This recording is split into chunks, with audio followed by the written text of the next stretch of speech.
బంగాళాఖాతం నుండి పశ్చిమాన కర్ణాటక వరకు, ఉత్తరాన ఒడిశా నుండి దక్షిణ తమిళనాడు వరకు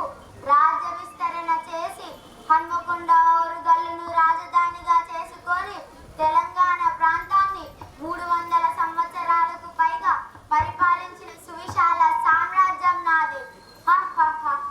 నా తాత మహాదేవుడు, నా తండ్రి గణపతి దేవుడు 60 సంవత్సరాలకు పైగా కాకతీయ సామ్రాజ్యాన్ని పరిపాలించిన గనుడు. ప్రజలపై పన్నుల భారం తగ్గించి వ్యవసాయం చేసుకుంటూ జీవించేలా జనమాన ప్రాణాలు కాపాడిన గణపతి దేవుడి వారసురాలిగా నేను రణరంగంలో కత్తిపట్టి శత్రువుల పాలిట అపరకాలిక వలె కదం తొక్కి నా సామ్రాజ్యాన్ని క్రీస్తు శకం 1262 నుండి 1289 వరకు ఊరూర చెరువులు త్రవ్వించి పాగాలం లక్నవరం రామప్ప చెరువుల కూడికలు తీయించి